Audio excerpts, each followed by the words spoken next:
Alright. Sean, you say 1, 2, 3 in a certain speed, and then we'll say 4, 5, 6 in the same speed. Alright. Right afterwards. Are we saying 4, 5, 6 at the same time, or? Yes. Okay. We gotta sync up everything. Okay. I am terrible at keeping a rhythm, which is relevant to this episode. Keeping it. So I'm opening up a second-by-second clock thing. Okay. Alright. 1, 2, 3. 4, 5, 6. You guys did that significantly slower than I did, but that's fine. It'll sync up. I think that we'll be fine. I think that was beautiful. Yeah.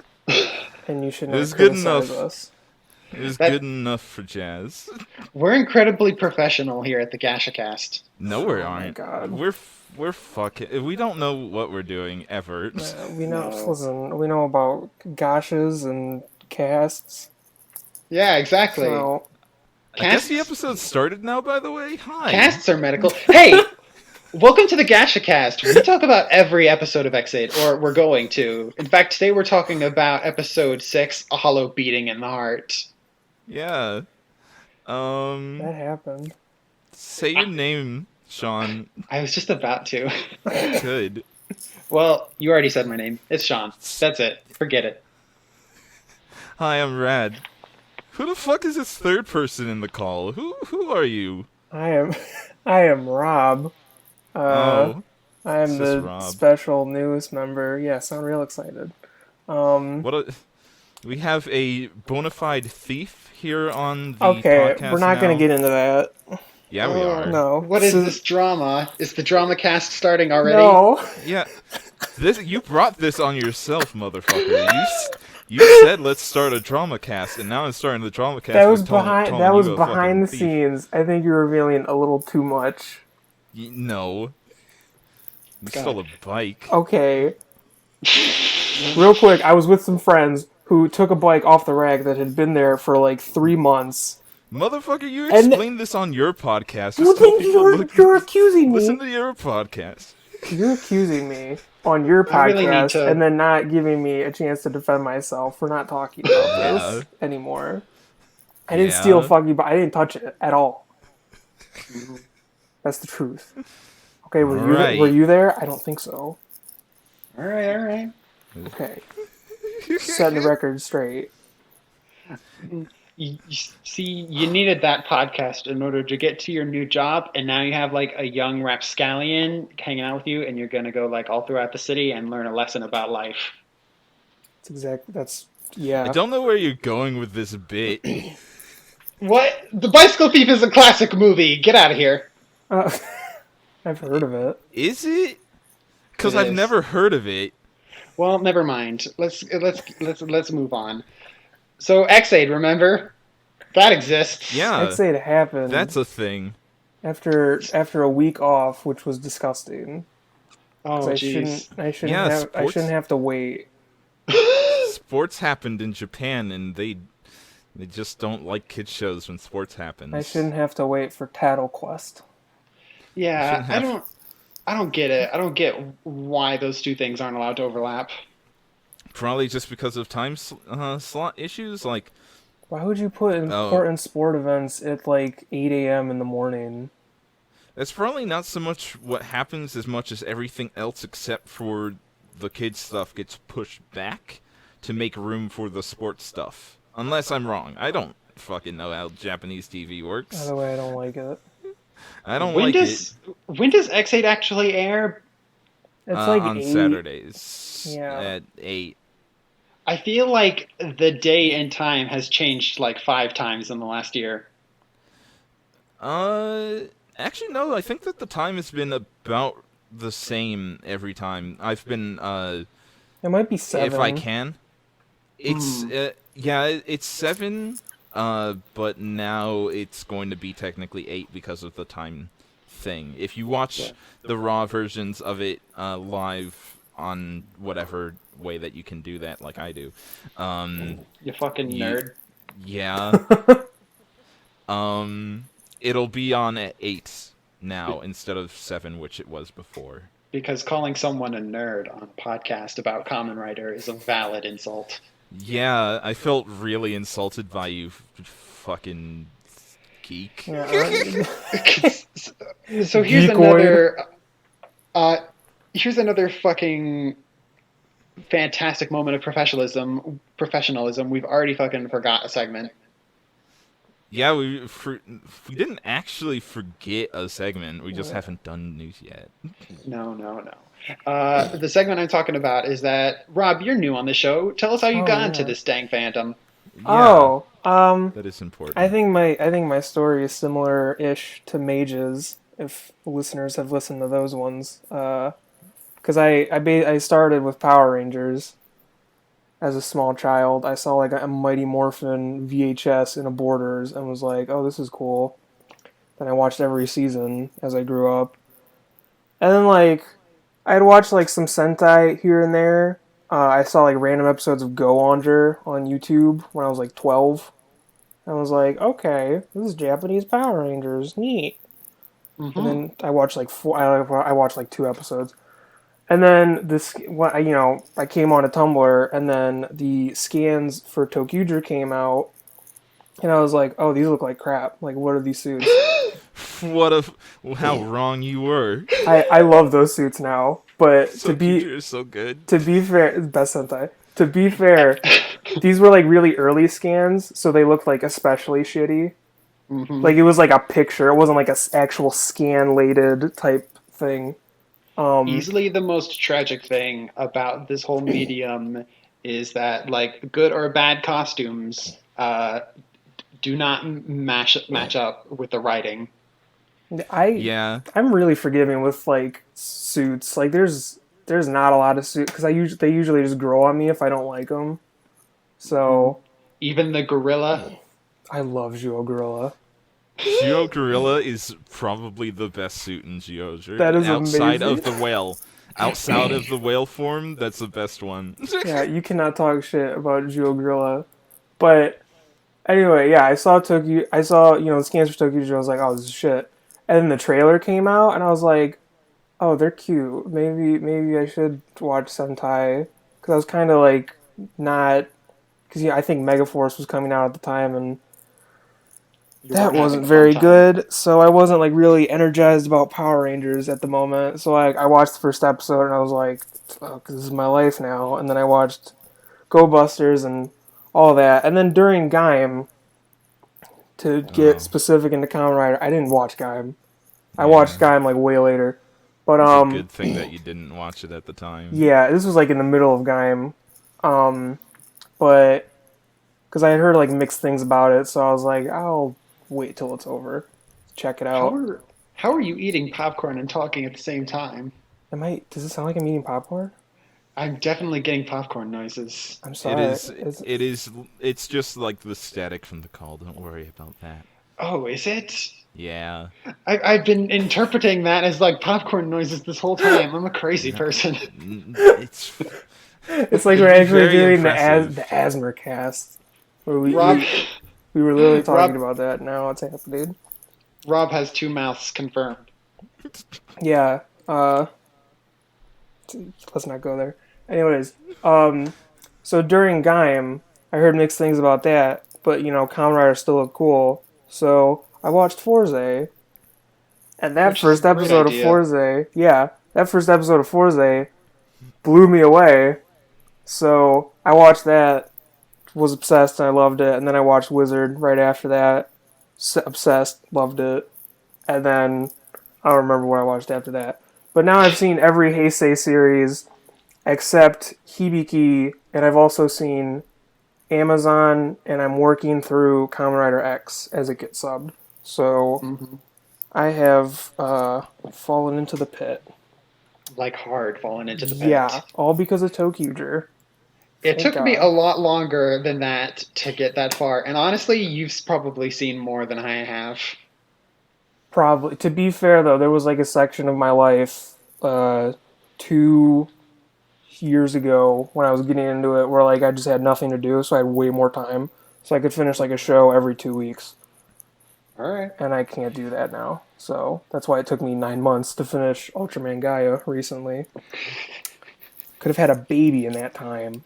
But anyways, so that's my Toku story, folks. Oh, Yeah. sharing it here at Toku Anonymous. I will say, I'm glad that not the only one that like had my first real experience with Super Sentai with Goanger. Uh, that's how I kind of like found out about Super Sentai in a real way at the time, and the way that I found out is because I had the Taiko Drum Master game for the not the 3DS, the DS. What is that? Taiko Drum Master is a arcade game where you play a bunch of like songs and whatnot, and you put it to the beat of a taiko drum, which is like a traditional Japanese drum thing. It's a really great game, and it's very simple, but can get really intense with how much you have to actually press the drum. Mm-hmm. It's cool. You should look it up. It's nice. One of the songs in there was the opening of Goanger. And I heard that song and I was like, this is the best song in the entire game. What is this from? And I looked it up, and then I listened to that song almost exclusively for like 3 years. And then I was like, I should probably maybe actually get into tokusatsu, maybe, possibly. And then I watched Den-O. So... You didn't even watch Go Under. You're like... No, I didn't. I still haven't watched Go Onger, and I What? want to. It's just... I want to really badly. I just, like... I don't know. Other things came up. Go Under Yeah. got me into the fandom. I haven't seen Go Under, though. It's fine. I haven't seen it either. There are plenty of shows that I keep meaning to see that I haven't seen yet. Like, I keep meaning to watch Tokuger. Oh, it's Tokuger Yeah. and Go Under, two of the best. Two of the best. I'm sure that Go Onger is really, really, really, really good. Oh, I'm gonna if you- watch it really soon. If you like talking cars with goofy eyes, you're in Oh for a boy, treat. do I. I wish that the Cars and Drive actually talked. Maybe that show would be better then. That's literally it's extremely different from Drive, but that aspect, talking cars with adorable personalities, Go Under. Yeah. They did it better like 7-8 years earlier. Well, I liked what I saw in the Gokaiger episode. Yeah, Oh, so did I, yeah. that's just a snippet of the beauty. I don't need to watch any of the Sentai before Gokaiger. I watched Gokaiger. That's not how it works. Not even a little. That's not how it works. So, yeah, let's get into the content of the episode. I don't feel like doing news today. What are we going to talk about? Those new Power Rangers toys? Forget it. They had the Yeah. mammoth. Okay, not that we're actually going to discuss it, but let me just say, I think it's disgusting that the quote unquote mammoth has like 8 insect legs. Just make it a mammoth. Just make a mammoth, put armor on it, and be done with it. You don't gotta do any of this. It's hyper realistic. It's like a bug because it's aliens and mammoths don't exist in space. No, just make it. Stupid. You can have your ugly ass suits. The combined Megazord looks sweet, I think, even if I want a little more color out of it. The mammoth disgusts me, and Zach deserves better. And I'm okay. I'm done. We don't need. I'm sorry. No, I agree. I'm also very upset at the... We're talking about this now, by the way. Fuck this podcast. We're talking about it. Anyways, I'm sorry. I'm very upset with the amount of legs, not just on that one, but on, like... was it the Triceratops that Fuck, also I didn't had even like look. a ton of legs? I didn't even look. I just saw the mammoth and was like, I'm done. The It's because those two form the legs. That's why. They have so many But- legs because they got to form the big legs. That's stupid. That's not how it works. You don't need extra legs on your legs to make legs. Dude, there's in Gsahacast, one of the leg mechs is a snake, and that has no legs. So, No legs. no You leg. don't need legs to make a leg. It's a no leg leg. If Well, if you think about it, a angels snake can is do kind it, of like just one big leg. I guess. I guess. It's just If- a leg Flicks my that slithers arms, I around and guess. poops. That's what a snake is. If Angels could do this in 2010, the Mighty Morphin Power Rangers can do it in 2017 on a Hollywood budget. God is not creative. The strangest declarations on this cast. Oh, man. So to sum it up, basically, Zach's new Megazord is a taxon from the hit 90s children's book series Animorphs. A friend of mine would be very happy to hear this if she was anywhere into tokusatsu at all. Maybe Kimberly's mech is like Tobias in disguise. Because it has I don't wings. know. I don't know And that's anything really all there about- is to say on the matter. Tobias is a bird. That's all you need to know. I haven't read a single Animorphs book in my life. Yeah, same. I tried I several times. watched but, the show, but that's another Oh discussion. God, I that also show- didn't do that. that show is so bad. Is Well, it? okay, It's when you're real an bad. 8-year-old who doesn't enjoy reading that much, it's pretty all right. I haven't gone back to it, but shout out to my boy Sean Ashmore, whose twin brother played Ice Guy in X-Men. You mean Iceman? Ice Guy? You mean Iceman? Yeah, Ice Boy, Frost Boy. Vanilla Ice. The greatest superhero name of all time. Uh, Yeah, also the best rapper. Anyway, how?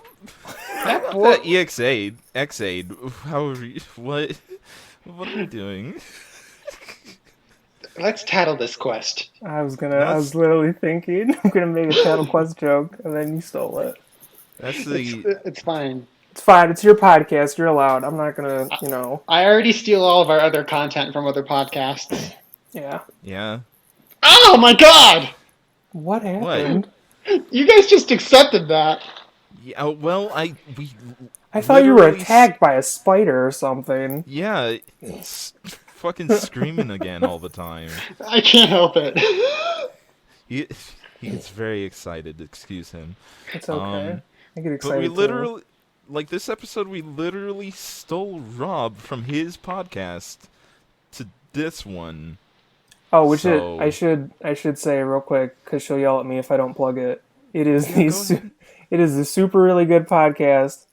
If you go to my blog, Ultraman Ginga /tagged/podcast tag, you'll find it. There's 2 episodes.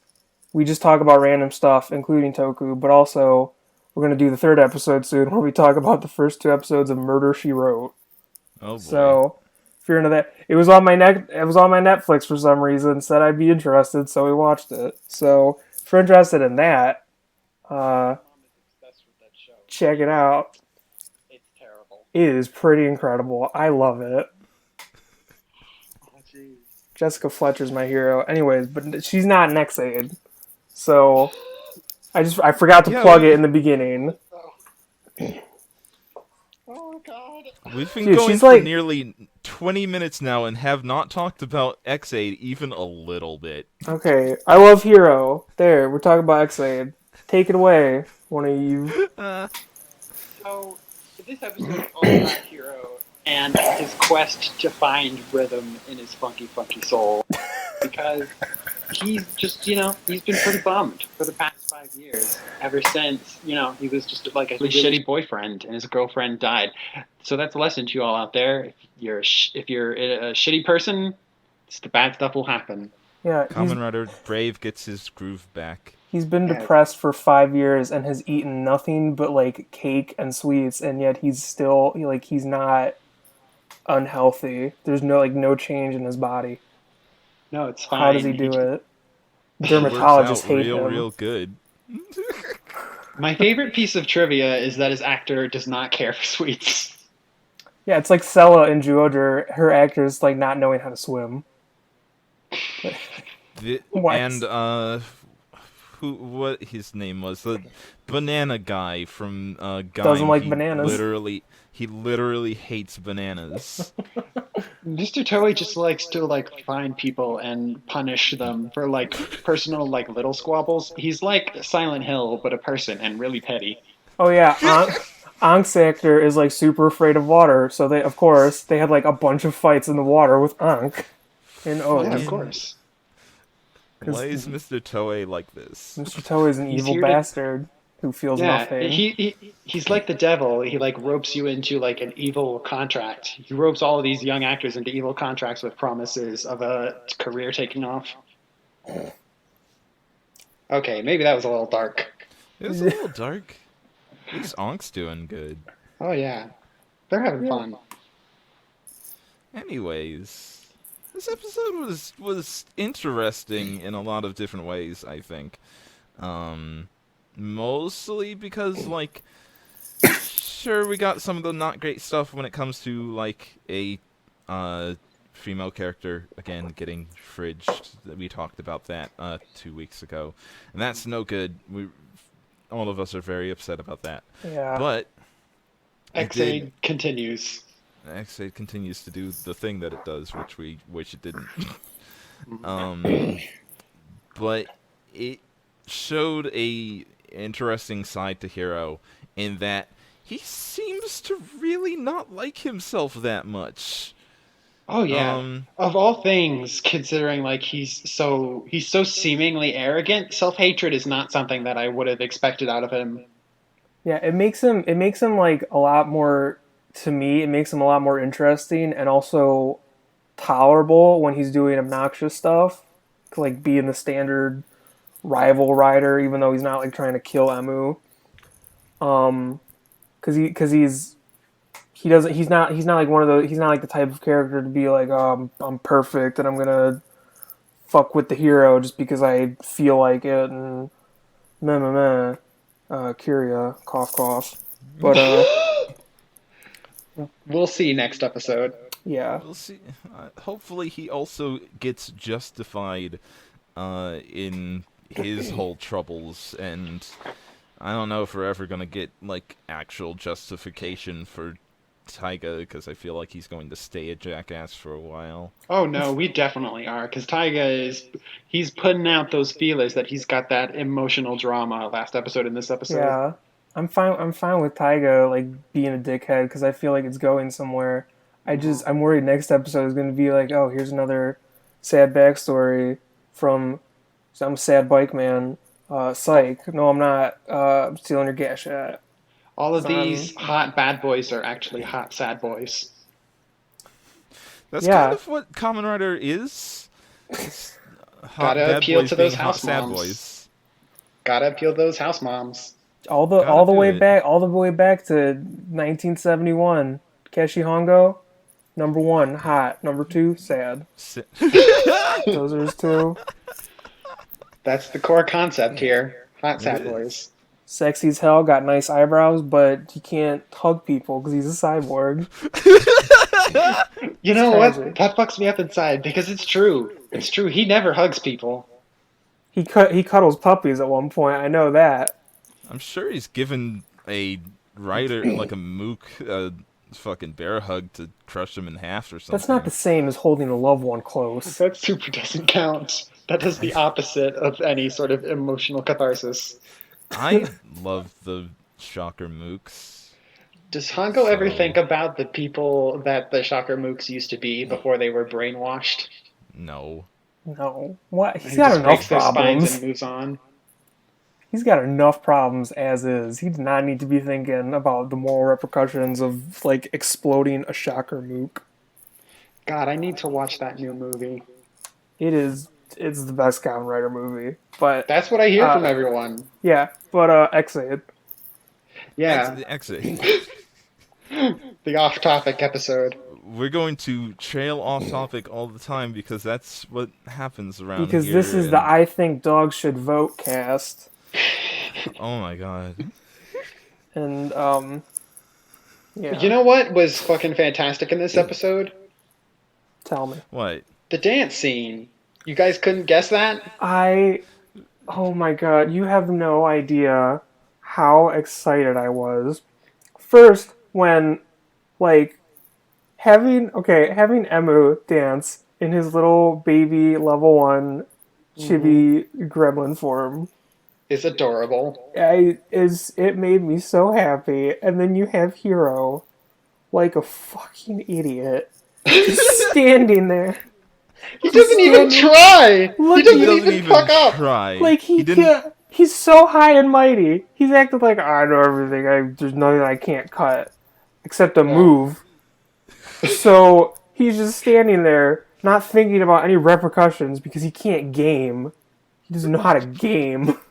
Doctors don't dance. Never played a video game in his fucking life. And then later, the moment he transformed into level 3, and he fucking did a record scratch on his arm, and Oh the my music god. started. I was like, "This is any issue I had with Xaid, which I've been enjoying it, all the way through now. But like any issue doesn't matter. This Doesn't show matter. knows exactly what the best part of Gaim is to bring over. Oh my god, this is better dancing than Gaim It ever had because it they really danced is. in the suits. Yeah. We never got dancing fruits, and we got dancing gremlins from Xaid 6 episodes in. Gaim That was 47, two that movies was didn't happen. Sorry. yeah, that was fucking exactly what I was thinking about as soon as they started dancing. I was like, this is immediately better than Gaim. Like The- at this point, like it can't go lower on the ranking list.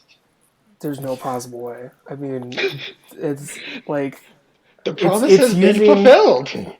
yeah, well, it's using the themes of what it's given. It's like the themes of video games. So the genre of this game that we're highlighting is rhythm games. So obviously, we have to deal with that somehow and show the writers moving to a rhythm game. And Hero has to find his groove. And then we do that, and it's not just like here's dancing maybe for 18 episodes and then a bunch of Bible references to sound cool.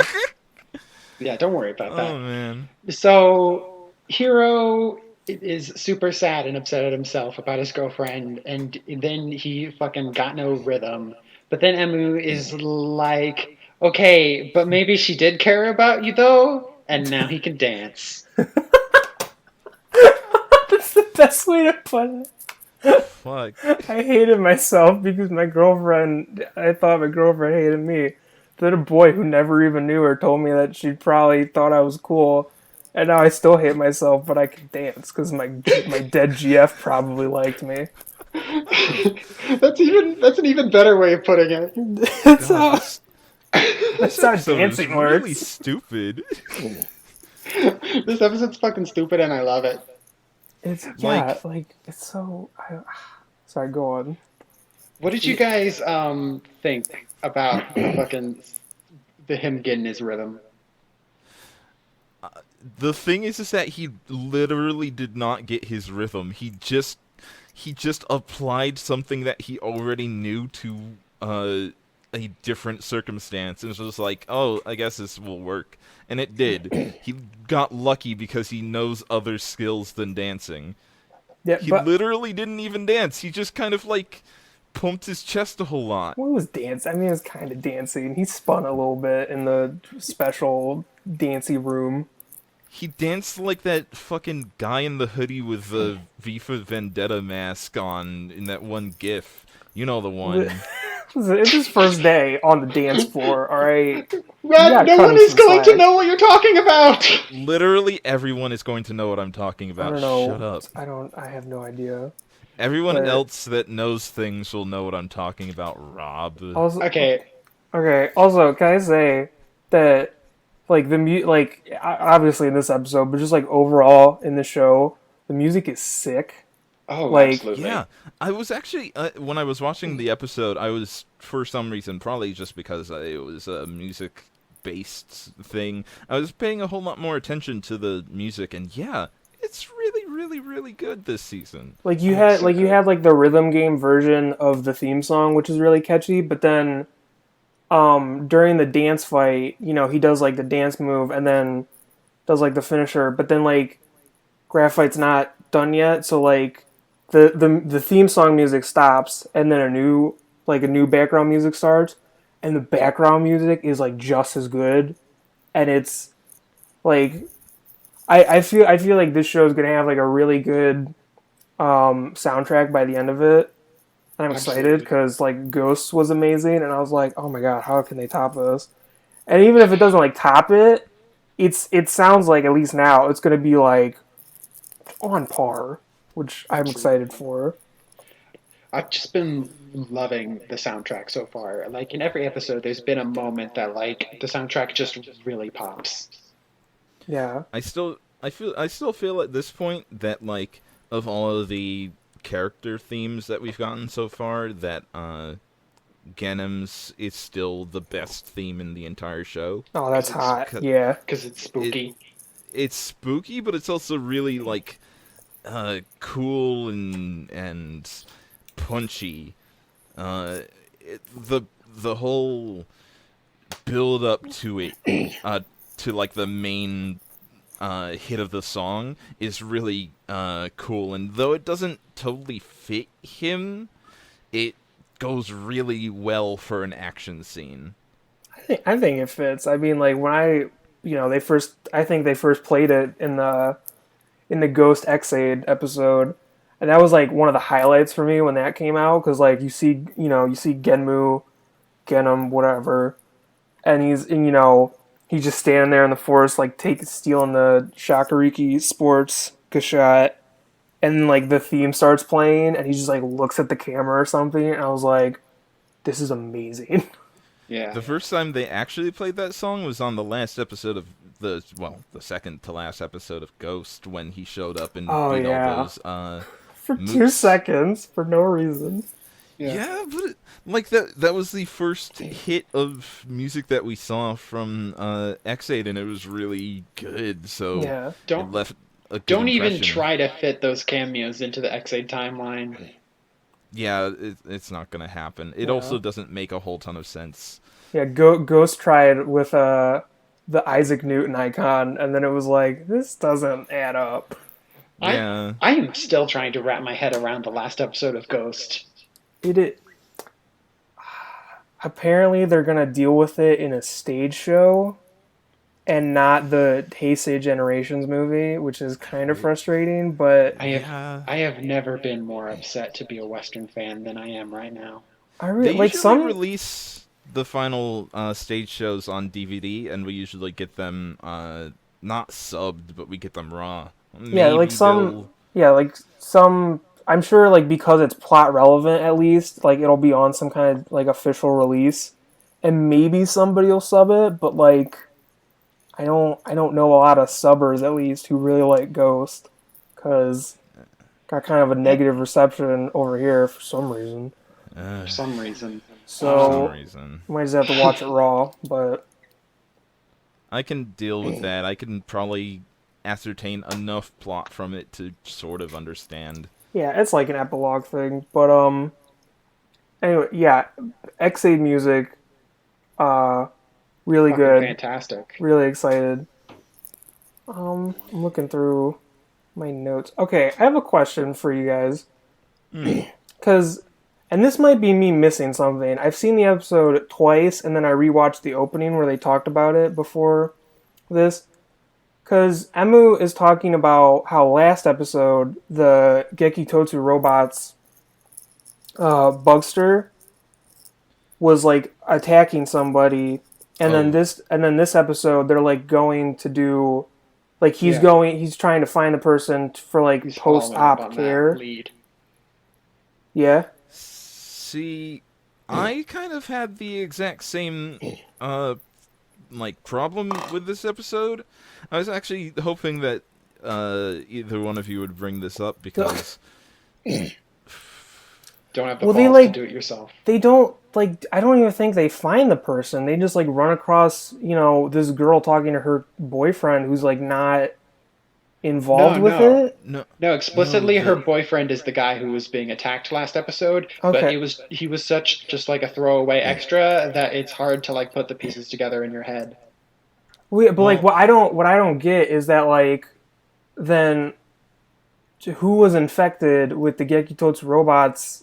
Was it her? And then like they Yeah. switched Gashats? Did they explain that? Because I didn't see that at they all.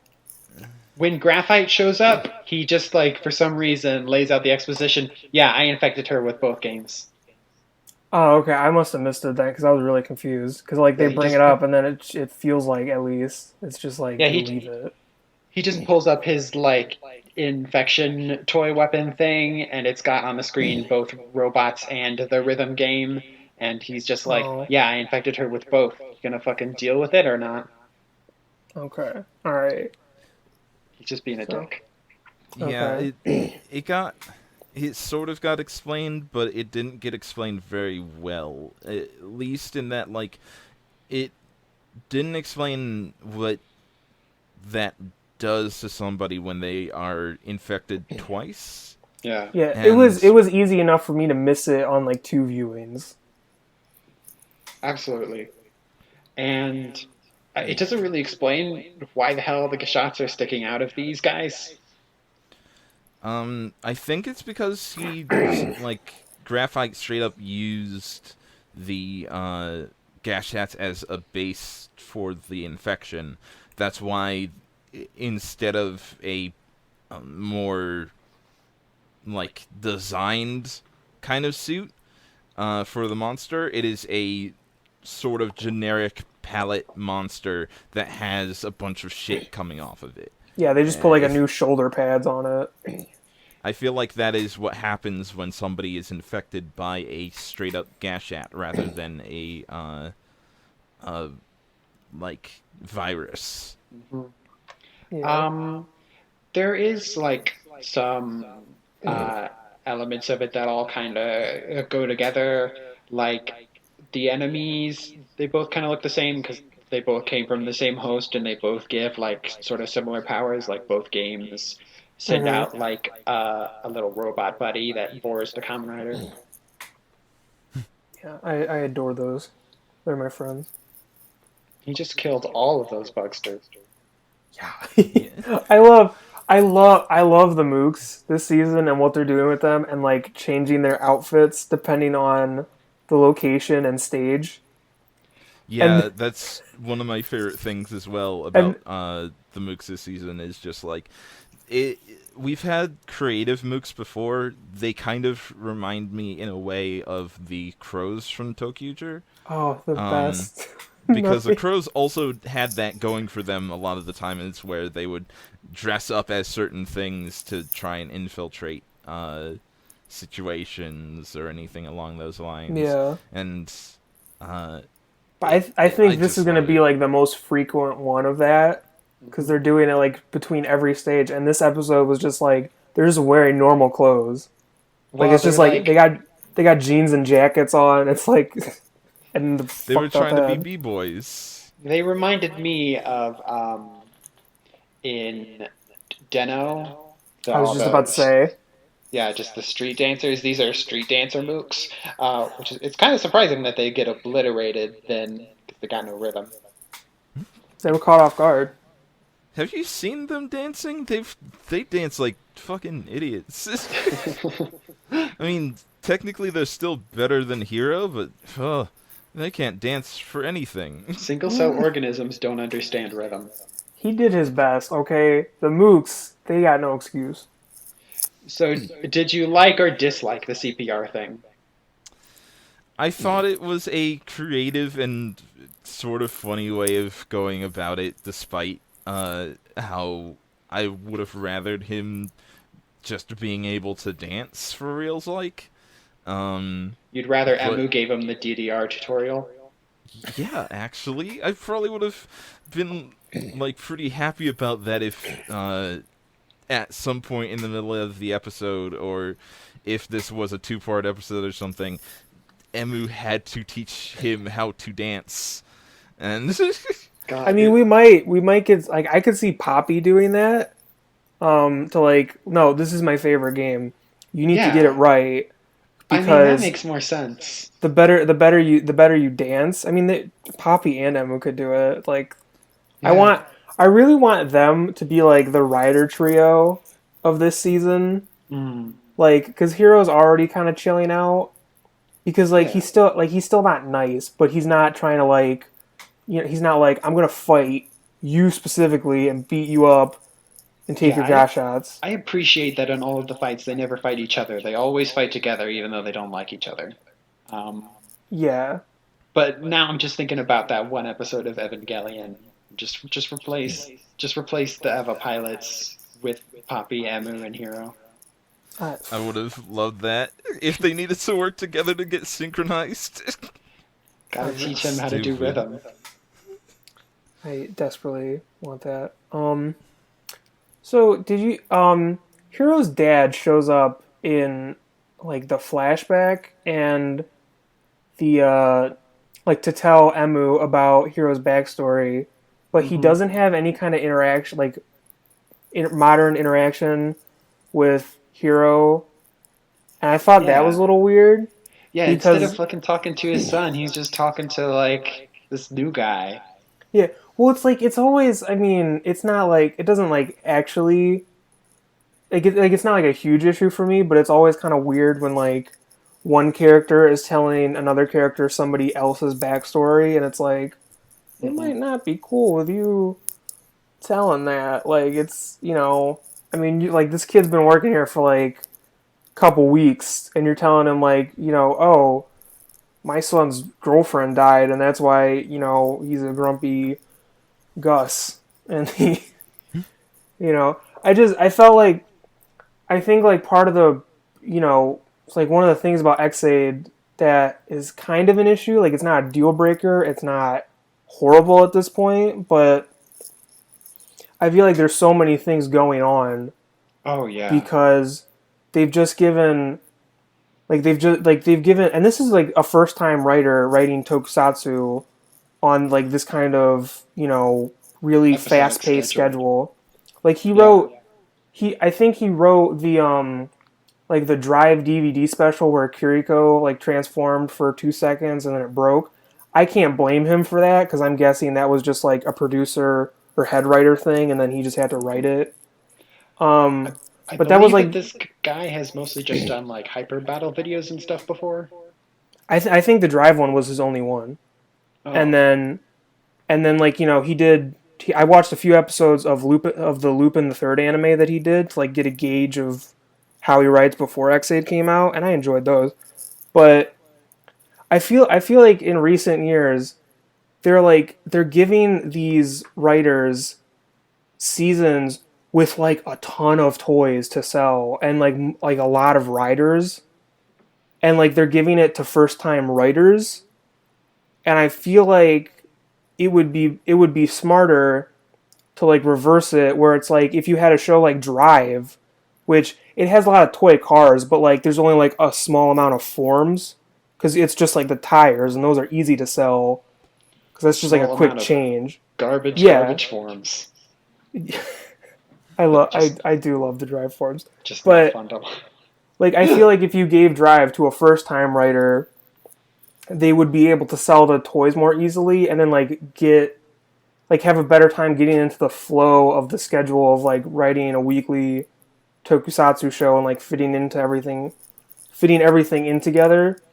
But Yeah, well, what they I gave kind it of to think, sorry, go um, on. well, kind of what I feel like is that you've got so many like characters and action beats to like balance, and like I honestly think that they're doing like a good idea of like having everything happen like briskly and kind of all at once. You know what I mean? Like they're doing a good job of making it not feel too bad or weird.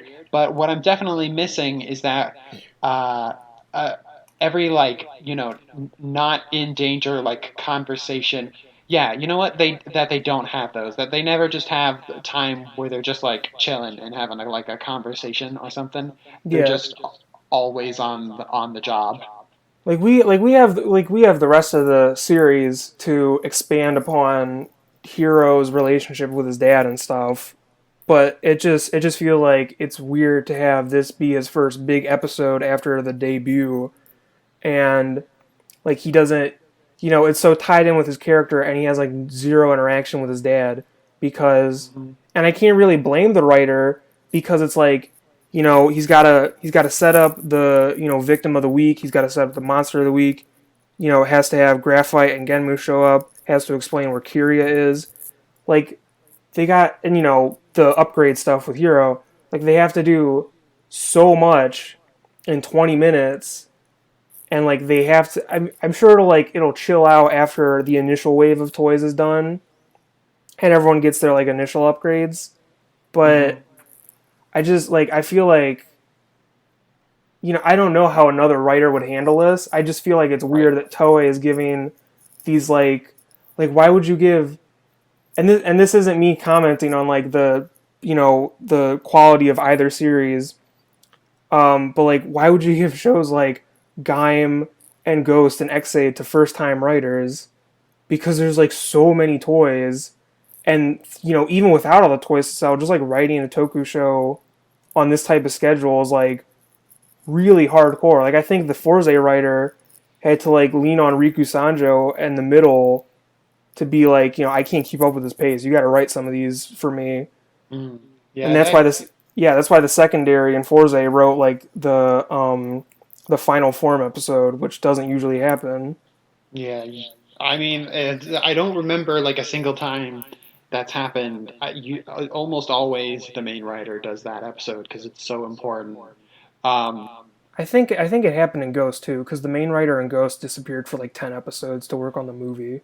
I'm pretty sure. I'm mostly sure that they were there for the um, Mugen form episode, though. I think it was like he wrote the episode where like we saw like the shiny form, but didn't see like the actual suit. And then the next episode when like it was like the Power of Fun episode, I know that was a secondary writer. So I don't know. It's just like there's just a lot of things happening in Xaid, Yeah, and I can't really blame the writer or get like it's not like an actual criticism, but it's just like it's something they can't really get around in I this think initial batch. basically to sum it up is that like there's a lot of things going on in every episode, and they're doing like a pretty good job of like handling how much they have to get done, but because there's so much to get done in an episode, there's no space for any frivolous scenes, and that can get a little exhausting. Yeah, like I'm hoping it chills out, and I'm sad because we're definitely gonna sacrifice the level one fights to get to that I don't because know. I thought we were already going to be sacrificing the level one fights, but they're still happening. Like we had this I great scene this episode, so I'm keeping my hopes up. Wizard had those big CGI underworld fights for like 10, 12 episodes, and then they didn't happen anymore. So I'm thinking because I think like the first quarter of toy because they have the toy schedules in quarters. I think the first quarter it's like they'll keep doing it at least to sell the level one toys, and then by like the second quarter toys come in, I I feel like they'll just be skipping to level two a lot more, which makes me I sad. I I almost think that is uh oh, that's kind of going into spoilers. Never mind. But I think that for what is happening so far for the series, sorry, um, I think that we've seen that it seems like they're really trying to speed along all of these forms. Like we're getting a new one. Like we've talked about it a few times now. We're getting a new one every single episode, Yeah, and like that has been the case pretty much from the beginning of the show, where we've gotten a new form, like straight on through. And I feel like they possibly had all these toys set up and everything that they wanted to have for the show going, but because of the way that Kamen Rider typically flows, when the quote unquote secondary writer comes up in episode 16, like they needed to have everything else established before then, because they also have other forms that they want to have that would be technically under the secondary writer's level, uh, like meaning that both literally and figuratively, um, at that point. So they want to get all of the level 3s and uh, the uh, Dragon Hunter Z form out of the way before they hit into like the actual like full-on plot flow and everything. And it's sort of, for better or worse, it is like making the pace of the series go somewhere between blisteringly fast and really slow. That's a wide margin. And I mean, like, I don't so much mean that it is in the actual middle. I mean that it is fluctuating between the two at any given second. Yeah. Sextant, radical Se- Apollo awakens to his sea navigation dreams. Great. Yeah, I feel like the plot is going pretty fast because we've already found out who Genmu is and all that, but like the character plots are moving a little slower. I would totally disagree. What do we really know about Dan and Genom Corporation and stuff? We don't really understand what's fully going on there with his motivations, and the characters probably aren't going to find out his secret identity for a while. But we're spending all of this time getting to know like the main characters. No, yeah, that's fair. I mean, I just feel like I was like, I thought Genmu would be like would I thought that would last like a lot longer. So I don't know. It's weird. Like there's you can't I don't know. It's not over yet. I I understand where you're coming from, There's a though. lot of there's different things going fast and there's different things going slow, and it's like a race between different things in the show. It's weird. I don't For know. the pace that they're going for, though, I think that the writer is doing a pretty good job. I just like I am starting to see the weaknesses in the way that he's doing it. Uh, Mostly in that, like, it feels like everything is trying to rush these toys out rather than give them time to breathe, and that is a bit of a problem. Possibly more than a bit of a problem, because I would rather like us to sit on any one of the like You wish we had forms more that we've been space getting. to appreciate individual forms than constantly getting assaulted with new ones. Yeah. It's like fucking Christmas in here how many toys they're introducing every episode. Yeah. But I think that regardless of the amount of toys that are getting thrown into our face until telling us to buy, I think that we still have a lot of show. Well, I know that we have a lot of show to go, and I think that it will plateau out into a more like reasonable amount of space for these characters to grow. It's just kind of like, it is unfortunate that we're in this spot now where we are very like upgrade and fight focused rather than character focused. Um, and we still get a good amount of character development between the episodes, but we don't get as much as we probably would like. Yeah. It'd be like I want some I think Sean was saying this earlier, but like, I want some like emotional scenes where it's like not during a fight. Like it would have been cool if Emu could tell Hiro that like, no, your girlfriend probably like really cared about you, idiot. It's like you're And fine. yeah, and like it not Like have to during also coincide with like in the middle of the fight and Emu making yeah, the ultimate sacrifice. like maybe when he's not transformed. So like when Emu's giving this like emotional speech, it just cuts to his like doofy face, his doofy rider face, which I love. I love all the suits. Don't get me wrong. It's just really funny when they're doing like an emotional scene and it cuts to like the helmet for a Yeah. reaction and it's just like his Yeah. angry, beady eyes looking at Yeah. you. It's just Kamen Rider Brave's eyes. Like I really noticed the like almost comic booky, like a dot texture on it, like really hard in that scene. I feel like that's their excuse to be like, no, it's still kind of bugs. Like if you look close, it's kind of bug eye. Fuck, I don't know.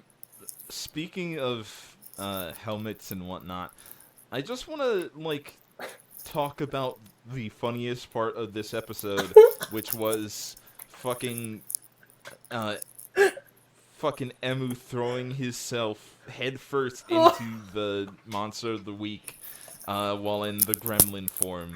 Just fucking headbutting him and falling over onto his face. Yeah. When you said like I want to talk about the helmets for a second, I thought you were gonna bring up Do Re Mi Fa's Beats, that fucking hat. I'll also bring up the duck bill, but yeah, I was thinking that too. I want to talk about that first. There's not much to talk about. It's just fucking funny. We can talk about the Do Re Mi Fa beat now. Yeah. No, I just thought that's where you were going with it. But yeah, that was like one of the funniest like visual gags they've done in a while. Just so goofy. Like the whole like level 1 fight with the Bugster, which it like kind of doesn't make sense that they're fighting him in his level 2 form and that they're not just leveling up. So I appreciate that they're letting us have more level 1 fight time because it's fucking fabulous watching these like stubby motherfuckers try to do fight scenes. Bless those suit actors. It must be really difficult to move. It's really it looks really difficult, but they're like doing the damn thing. They make it look like they're having an easy ass time moving around in those big clunky ass suits. Dude, if I wore those and I tried to like dance for 2 seconds, I would die. Did either of you two think in that scene where the level up 1 forms were teaming up on the monster that Emu and Hiiro had like a really good rhythm going on? Yeah, I thought that I like that they are able to work together well when they're like actually fighting together, and it shows just how much they actually do want to work together. And there was a lot in this episode that showed not just in this episode and also the next episode's preview, it showed that Emu really wants to work with people, and he really wants to work together to help people out. Yeah. Even in the next episode preview, going so far as to give Kiria another chance. Yeah. To trust him and everything. Which I have to wonder, because like last time they set up the Kyria episode was going to be like, all right, yeah, we're partners now, and then being like psych at the end. I wonder if they're just going to do the same fucking thing this time, or if they're going to go through with it. I will be so angry. I'll be very angry because I want Kyria to just be a fucking cool guy already. I got so excited when he was like, "Hey, let's be friends," like genuinely. And I was like, "Oh my god!" Like maybe he won't be a douchebag, because I got excited because I thought it would be a robot. You didn't think that there was anything suspicious about that scene where the opening music was playing and it was like overly dramatic? I was too excited about them being friends. And like, because I hated him when I saw the scans, because first, before they revealed he was Kamen Rider, I was like, this dude cast, like this cast is way too heavy, is way too dude heavy. Like, you could have replaced that corner with a woman. And then they revealed Laser, and I was like, oh cool, like we're gonna get like a robot rider, and it's gonna be like a talking bike. And then like it was pretty much the same thing. Yeah, and it was like just a dude, and then I got angry and I hated him before he was even revealed. And then his episode comes out and he's actually nice, and I'm like, oh my god, maybe they'll be friends and it'll just be cute for the rest of the show. And then like the final scene happened, and that, you know, I chilled out afterwards. But like after that episode was over, I was like, fuck Xaid, this show sucks. This was stupid. I'm so mad. And then, you know, I got 2 hours later, I cooled off, but I was just like, that was Hiro and Taiga softened you up by being jerks, and they made you want to appreciate this other dude, bro. And then at the very end, you got suckered in by Kiria's betrayal too, and you felt so betrayed by him and the show. It just feels unnecessary because you have Hero who's kind of he's already chilling out, but like he's kind of like the friendly rival, and then you have Taiga who's like kind of the wild card who plays by his own rules, and then Genmu who's like the edgy evil rider.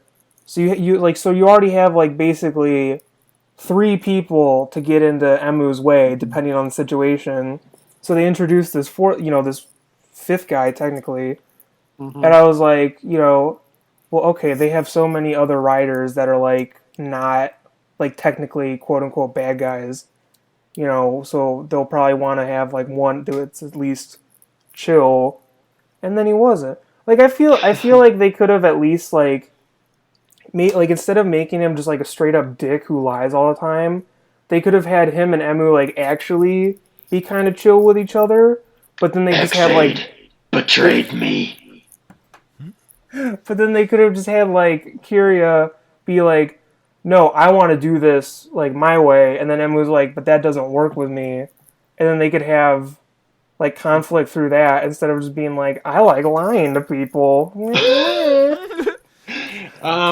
Do you guys think that Emu and Hiro have like significantly warmed up to each other this episode? Maybe not like significantly, but I feel like they're on that path. Like I said, I'm really thinking, or at least I'm hoping that like Hiro, Emu, and Poppy are kind of like the rider trio, and they have a lot of scenes together. Because I mean, they're working in the same place. And at the end of the episode, there was that really cute scene where, well, cute slash funny. The funny part is like him eating the cake, like really sensually, like. What? He's like, it's like really sensual. Like when he like eats the cream puff. I did not see or feel that at all. I don't think it was sensual. I think that you just fucking really want to bone Hero. Rob, I don't think it was sensual at all. He just ate a cake. Rob is aroused by cream puffs. Why are you like this? No. Food fetish revealed. The Gsahacast is back. Stop! You have to look at his face. No, I don't have to look at his face. Yes, you do. I'll post a picture. I have it saved. Oh, of course you have it saved.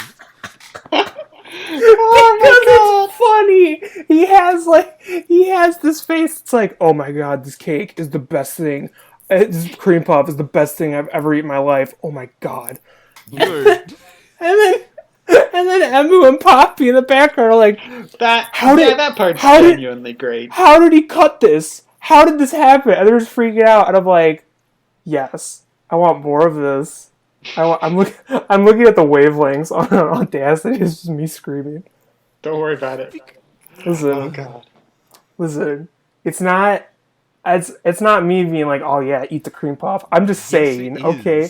No, he had a look on his face that was like, citation needed. I will provide you the citation. I will reblog this post when you post it and add his face. Rob is a responsible kinkster who cites his kinks. Oh my god. Don't ever say the word kinkster. Why? Because it's bad. Why? Oh god, I don't know. This is a mess. Rob's just embarrassed because he wants to tattle Hero's quest so bad. I do want to tattle his quest, but that doesn't have anything to do with how funny he looks when he eats the cream puff. It doesn't have anything to do with how funny it looks. It has everything to do with you describing it as sensual. Yeah, you did say it was funny before. That's what it is. Eating it. He's eating it. I will talk about this for the rest of the podcast because you two will believe in me. He's eating it. Hey guys, welcome to the Taddlecast. The hero essentially eats a cream puff. No! Every episode of the Taddle cast, we discuss this one shot. Oh, I can never come on this podcast again. 100 episodes. This is... Listen. Look, okay, all I'm going to say is whenever you post this, do your editing, post it. Beautiful, perfect. I will reblog it, and I won't even leave a comment. I will just put the screenshot of Hiro's face, and then people can decide. Okay? And we'll leave it at that. And we won't kink shame me for a kink I don't have. We won't. I will. Rob, you're being a little too defensive. Are you sure it's not you that you want Hiro to have eaten? No! No! Oh my god! No! Rob's into 4, confirmed. No! No!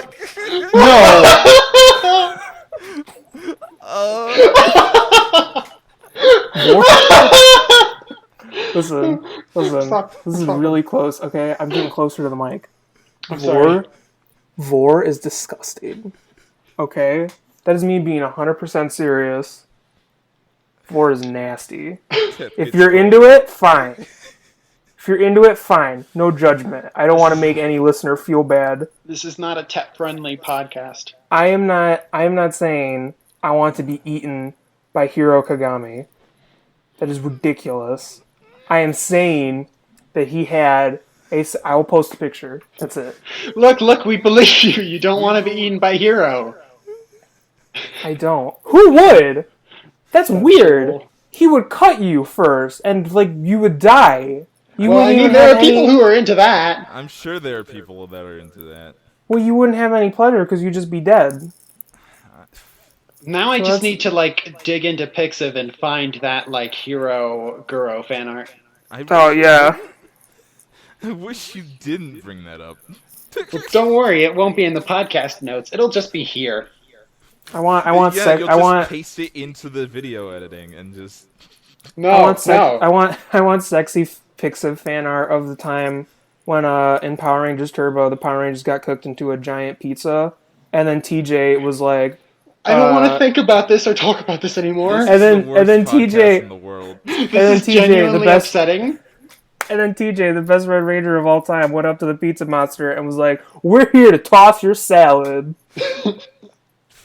Best episode of Power Rangers. Was the best Red Ranger ever. He was, and he had the best comebacks, such as, "We're here to toss your salad." This is the most informative episode of the Gashacast yet. Yeah, we've learned a whole lot this episode. Especially about Rob. Of the Gashacast. Okay, one last thing. Okay, again, I'm just saying, it's not my kink. I'm saying it's Hiro's kink. I think this podcast might be over. It's not, because I haven't talked about how fucking hot graphite is yet. Good podcast. That is something. That is something I want to talk about. I don't know I don't remember how much you guys talked about let's talk about something serious. In the past. Sorry for the cream puff tangent. How do you guys feel about the villains in general, outside of Graphite's hotness? Because we are very aware he is a spicy man. He's spicy. I almost said a spicy meatball. Anyways. It surprised me that in that very first scene that Emu and Dan are being nice. I could see some fanfic of them happening. Emu just leaves and immediately out of the shadows Graphite and Parrot pop up. They're not even hiding. Well, and it bums me out because I'm kind of having a similar thing with Kyria with Dan, just without the hatred. Why aren't you a robot? But because I'm man, why can't you just be cool? You seem so nice, and then Emu leaves, and you're just now get ready, gamers.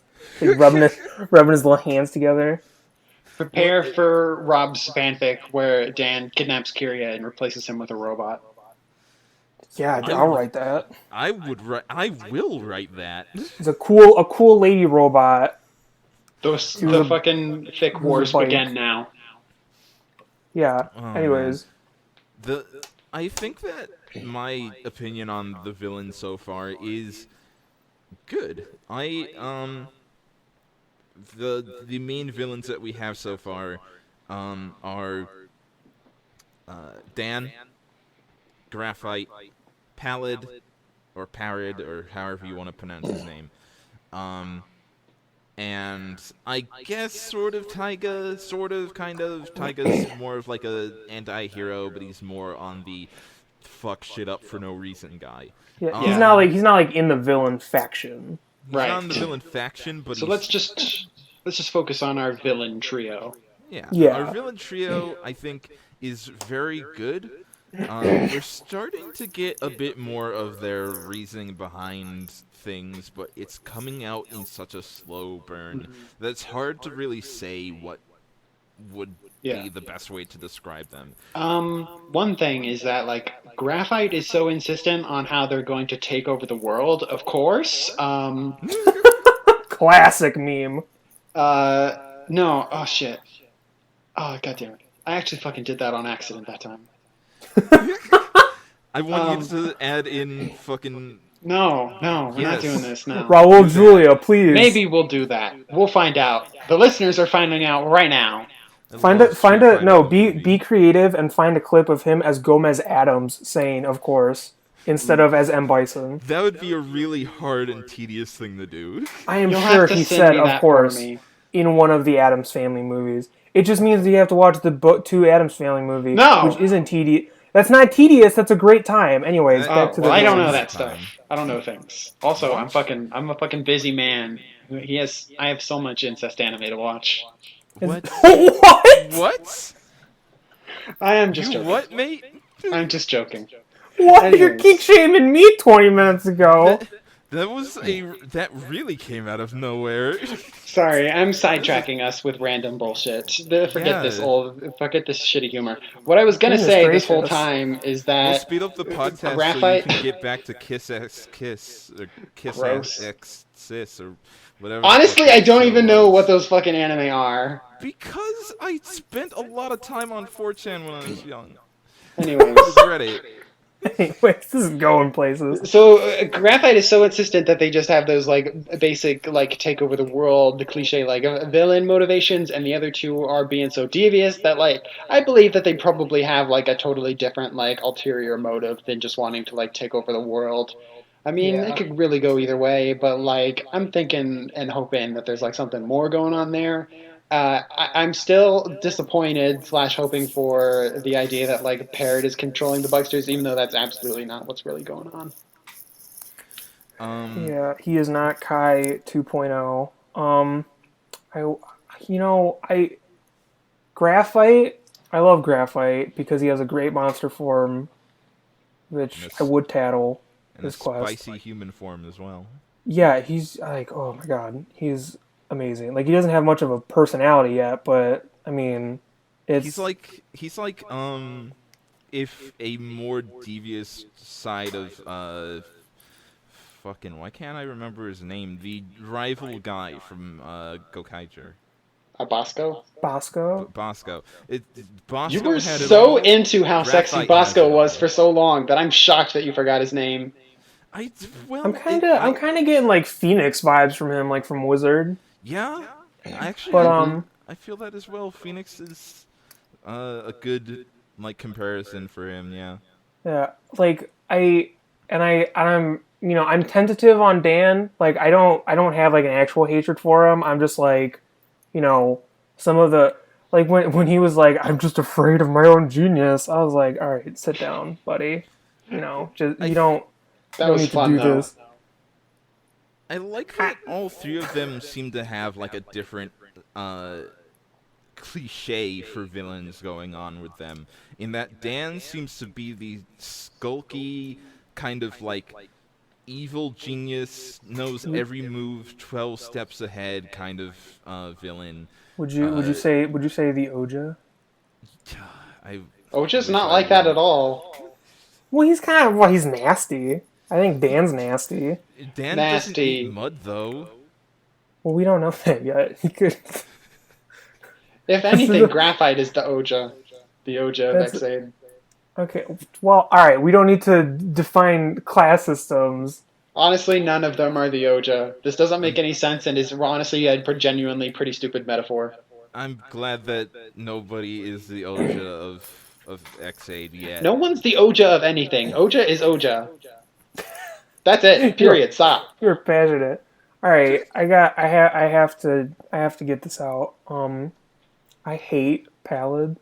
Hmm. Like I want him to stop. Like he had like one line of dialogue in this episode, and I was angry. He was like, Hmm. "Oh, we gotta get." I'm not even gonna try to do his voice. Like we gotta get data for the games. I'm like, fuck I off. I feel like he's the least interesting villain of all of them so far, which is sad because he started out as one of the most interesting, but with the villains like getting more developed now, like he's just kind of like, I want to play a game. Jigsaw told me how to do that Yeah, thing. Like he he seems like he's all about just like setting up these ridiculous things and getting everybody ready for the play test or whatever the fuck that they're trying to do. Um but it mostly just comes off as like everybody else is more developed than him. He just kind of has a flimsy motivation for what he wants to be doing, and I it's am like half excited, half disappointed by him. Don't fucking try to understand that fucking paradox. But I've sort of like I pinned some like really interesting ideas and hopes on him, and I'm looking forward to seeing what he could possibly develop into. So I'm yeah. thinking I stuff, I'm mean, thinking thoughts. like I'm not really impressed by his actor and like what they're giving him to do because he just seems like one of those villains that are like really flighty and go with the flow, which can be good, but I just don't think his actor is portraying it well because like you have Graphite going out and being active, and then you have Dan going out and being active, and then he's just sitting on rooftops being like, playing "Puzzle video games are games. fun. I like I like puzzle games because like you can solve puzzles. Isn't that neat, Graphite?" And Graphite's over here like, we have a fucking job. Can you like, put your Game Boy down and like do something? Like I know he will do something. He seems to be set up as like the main villain, at least for this, at least like for the near future. I Is don't he know, the he might gremlin of not. X-Aid? What? If Graphite is the Phoenix, is Parrot the gremlin of X-Aid? Gremlin didn't annoy me like this though. He annoyed the Like shit out of me. I I can see that. Like I get where you're coming from. I understand why people wouldn't like Gremlin, but I never like, and at least like Gremlin had an interesting hook to him after a bit. But like, and obviously there's still like way more time to. Yeah, I'm not saying he's gonna be like this for the whole show, but like just as of now, 6 episodes in, you know, like his thing is just he plays games and he like he giggles. Like he doesn't really giggle, but he has like that kind of like bubbly, flighty villain personality, and I don't like the way his actors portrayed it. Like when he talks like that, I'm just like, can like you should be playing like a serious. You should be playing like someone like Chase from Drive. Like I feel like that's what this guy should be doing, but he's playing like puzzles. It's like okay.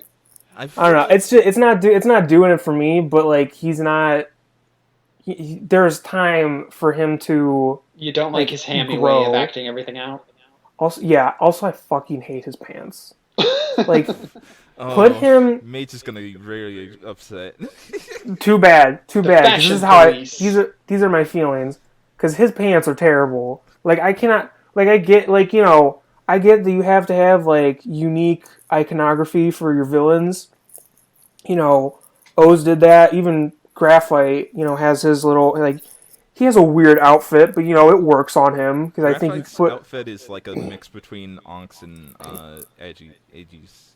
Yeah, he looks like a Greed. Like you could, I feel like you could put him in O's, and just like be like, yeah, it's the fifth Greed Yeah, or the sixth Greed. he's the actual dinosaur greed. That guy. There it is. That's what he is. Like Yeah, you could totally pull that off. Parrot is borrowing those purple pants from the Putotira closet. Well, he needs to take them back because I am not a fan of them, and they just like I can't take him seriously. But the problem is he's the main villain, How did these supposedly. Bugster fucks pick out these human forms and clothes, anyways?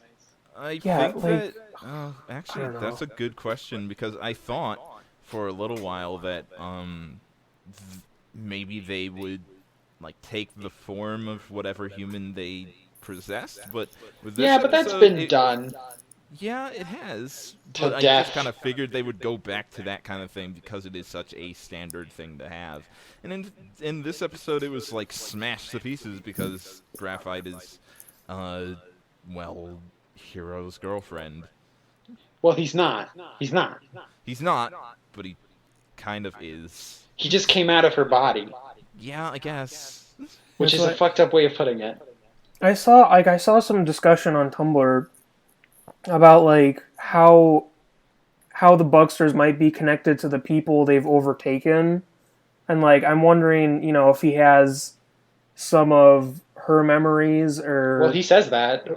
Whether he's lying or not, that's what he says in this episode. well, yeah, I think that's what the discussion I saw was about, which like how much is he lying and how much is like, oh, this is how the Bucksters work. Mm. I feel like every like recent monster type, like it takes them like a while for them to get to the point where they kind of make sense, and sometimes they just don't. So The I'm Ganma kind never made sense. the gun. Really, huh? I mean, I thought they made more sense than the Roy Like I don't know. Like it's like a fascist society where they reuse people. So if their icon gets broken, it's just make another one, pop it out. I mean, Mm. I guess in Ghost, it's like I was so engaged with everything else that like I didn't like really think about it. I was just like, well, the rest of this is like amazing, so I don't care if if this Ganma of the week doesn't make sense. But I'm not feeling that with X-Aid, not because it's bad, but just because we're 6 episodes in. So I'm thinking about like how the Bucksters work, and I hope that like they find a consistent thing for them and not because I don't want it to be like like after 20 episodes it's like Bucksters are showing up and then we don't even think about patients anymore. Yeah, that that's what happened last episode, and I was not too cool with it, and I'm glad that they ran that back for this one. Mm. Yeah. Um, Well, and that's like part of the problem with like with how much this show has to do. It's like on top of all the toys, they've also set it up where there has to be a patient of the week, Right. and Something and that it, I and it's really, I think worked for Ghost is that even though they had like the investigation thing and people came to them with the cases and stuff, the basically the victims of the week in Ghost were not so essential that they had to like take up a significant portion of the episode and be like yeah. thematically paralleling the like main character's issues. They could basically go sit on the sidelines slash be a plot device, and I feel like that gave Ghost room enough to breathe that the characters could like interact more frivolously. Yeah, and I also feel like, well, two things. One, I think like the people of the week in Ghost were like pretty like usually pretty memorable, and I'm not really feeling that with like most of the patients in X-Aid. yeah, And the second, I can't remember any of them to save my yeah, life for all any all I, all I remember reason. is Glasses guy from the bike episode because he's Ultraman Ginga, and I love Ginga. Um, I also heard that like his sister was Lady Shinken Red. So, but I didn't uh, I didn't notice that. I don't think That so. that I'd have well that to might not. I saw find out that. later. I saw that somewhere, but that might not be true. But I definitely know that the glasses guy was Ultraman Ginga. Mm. I could be wrong. I don't remember like his sister's face. But the second thing is like in a show like in previous shows with victim like people of the week like with O's or Ghost, you know like they were there were people of the week, but you could have episodes that like weren't like were more like there might be a person of the week, but they're not really that important. Or you can take a few episodes to like not focus on a person. But with Xaid, the theme is doctors, and to tie that theme in, you have to like be dealing with patients regularly. I mean, like if it gets, if it's like a super plotty episode, then like it's cool not to have that, but I'm just like worried that we'll get like into the future because just like there's so much for them to do that like they'll cut down screen time. Right. Like something that definitely like sort of like fits in this show, but like not that I have to like it, is that like yeah, all of this kind of like feels like work, but like that sort of like captures the experience of being a doctor where you're on call all the time and like rushing around to like save people and doing like very emotionally like draining work. And so like it kind of captures that. Yeah, I do get that feeling as well from it, but um, in general, I think that it. I hope that it will get more memorable characters down the line. For like the people of the week, because it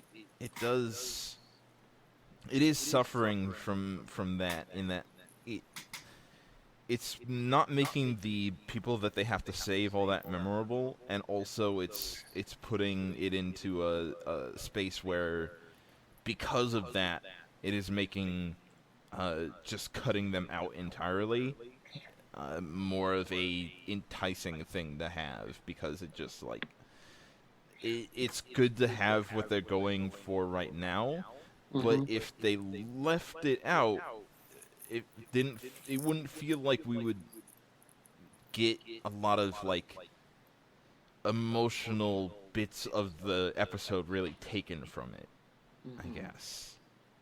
Oh, Yeah, like it really it's starting to feel like just add-ons that kind of because like this episode, it was directly paralleled with Hiro's girlfriend, but I also feel like they could have had this episode just without that and just rewritten it a bit, mm, and then like I didn't like Emu comes to the realization that oh, Hiro's girlfriend cared about him, but she just didn't want to tell him because that's what happens with the victim couple of the week. But it didn't feel like as necessary as the writer wanted it mhm. to. And I'm Um, really sorry. Go on. Definitely what I'm thinking is that having some sort of like misunderstanding that you can just yell out to a character to like make them undergo sort of like, oh, a revelation. I've undergone technically character growth and now I can power up is a lot more like convenient for writing's sake than characters actually like discussing their like differences, I guess.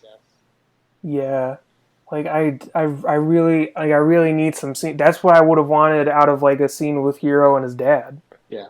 Also, Like, by the way, that girl from episode 4 is in fact the Princess Shinkenred. Huh. told you, Yeah. Well, told you. damn. So now it is officially canon that Hikaru Raido from Ultraman Ginga is the long lost brother of Kaoru Shiba from Shinkenger. Does that mean an Ultraman is also a uh, samurai heir? Fuck, he could be. I don't know. Ginga was only 11 episodes, so maybe they didn't have time to show that part Ginga of has his his. own fucking Shinken morpher, and he Dude, transforms into a giant Shinkenger. Shinken Ginga. Yeah. There you go. I'm writing a fanfic after this podcast. I want Genga to hold like that big stupid sword that they have, and have it be even bigger and stupider because he's a huge Ultraman man. Oh, right. Uh, The giant Shinken sword. Rekka Yeah, Daisanto. yeah, Right, that right. thing. The Jesus best. Christ. This sword's so stupid. I love. I wish I could be like a fly on the wall during that toy meeting. So it's like, so yeah, so they all have swords, and then they get like specialized weapons. Like, you know, green gets a spear, and blue gets a bow, and like red gets a sword. And like some other guys like, well, he already has a sword, and the guy's like, no, I mean like like it's a big sword, Yeah. It's a like great bigger. sword. You remember that guy from Guilty Gear, the old man that has the really, really, really huge sword? Yeah, have it like that, but That red. big. Secret. That's a reference to Guilty Gear for all the people listening. Because Know Guilty Gear is a at all. huge fandom. It does. I Is definitely it? know It what doesn't. that is. No one knows what Guilty Gear is. Fuck you. I know it's about Gears being guilty. Some Gears murdered some people, and now they have to cover up the murder. That's Gears of Guilty War, my favorite video game. Yeah, they mangled some dudes up accidentally in the factory, and now they have to go on the run. both of you learn what Guilty Gear is, or I'm not talking to you ever again. Okay. Can you explain what BlazBlue is? No. Nobody That's knows what what I BlazBlue figured. is. I don't think anyone can explain Guilty Gear either. Well, nobody can explain Guilty Gear. Then it's that's not an worth impossible knowing. thing. You gotta experience it. Jesus.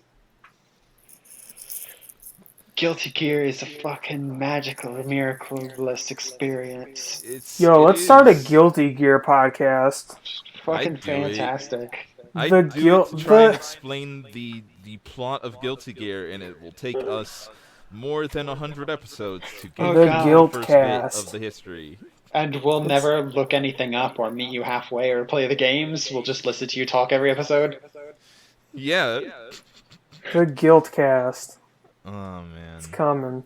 Okay, so God. which character is Guilty Gear? It's Soul Bad Guy. Oh, That's fuck what that Guilty guy! Gear. His name's great! Yeah. All the names in fucking Guilty Gear are great. Alright. Fucking just Johnny. That's all his name is Johnny. I'm not as happy about that one. But he's Johnny. He has a big ass sword and a big old ass hat. Does he diarrhea himself? What? What? Is that a reference to? Metal Gear Johnny. Oh. Fuck. Nobody Oh knows what Metal shit! Gear is. He made a game. He made a game reference that you didn't know, even though you usually make the game references that he doesn't know. What the heck? I know what fucking. Okay, Metal that's Gear fair. is. This isn't the best podcasting right now. Bro, This is do you the even best game? podcasting. Do you even game? No. Not really. That's what I'm going to say to Hiro before I fight him. Yeah. And he'll fight. just say no, and then he'll stab you. He's gonna be eating a cream puff, and then right when he least expects it, bam, punch him.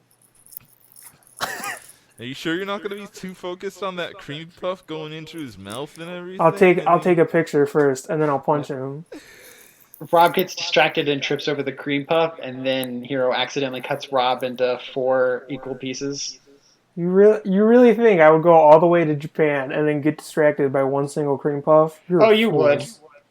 No, you don't know me. You don't know my life. You don't know my cream puff backstory. Oh, I've boy. heard enough today. I think that we've covered this episode now. Yeah, I think we're done here. I think we did a good job. No, we did a terrible job. We did a really bad job, but it will be funny. Speak for And that's what yourselves. counts. Why did I I say was- incest anime earlier? Why didn't I just say, like, Why- Fallout or something? Why did you say incest anime? Probably because I think that Oremo is the worst thing to ever exist. I mean, it is. I'm Yeah. still I mean, upset that really thing is. exists. I'll never Really- stop being upset. I'm still upset that I watched through literally all of it. Hey Well- guys, Now I'm just gonna be happy for the rest of my life that I never watched any of that. Yeah. guys, What? we should start the Gsahacast. No, Um, I don't want to. I don't care about Keijo. I don't want to talk about Keijo ever. Yeah, let's start a podcast about three dudes talking about anime butts and boobs all day. That's fucking fabulous. That's real original. No one on the internet does that. Nobody has done that ever before. Let's make instead of that. Let's make a podcast about Teppu. Oh yeah, that's like actually good, right? This is the I need to read that / watch that episode. Yeah. There's too much. There's not enough time, and there's too many good things and bad things. In the world. In the world. There's too many things. Why isn't there just like 3 things? Yeah, there should be 3 things. There should be me, Kamen Rider, and I don't know. Me? Dogs. Dogs. I think dogs should vote. They will. They'll vote on which 3 things get to exist. You think they're gonna vote for dogs? Huh? I don't. Good podcast. This has that's gotten my line. way off track. You can't say good podcast. That's my line. No, I'm gonna steal your line. I'm gonna steal other people's podcast host. We already stole Rob. I was technically also a podcast host at one point. Rob can do whatever they want. It's true. But we stole them. We did. Anyways. Watch out, Griffin McElroy. You're next. Oh, I wish that we could get Griffin McElroy on the podcast and confuse him with Kamen Rider. All we have to do is steal him. It'll be a great heist-capade. It'll be absolutely fantastic. But I think that we have finished this episode for reals, and I have to go pretty soon. So we already finished the episode. We're just dragging out the post episode now. Yeah, we are. Anyways, this is goodbye from the Gashacast. I've been Rad. You can find my stuff on Tumblr. It'll be in the description. Also, you can see my YouTube page. It'll be good for you if you do. I've been Sean. Rob, plug your stuff. I'm Rob. If you want to see good content all the time, every day, all day, then come to my follow Tumblr, Ultraman Ginga.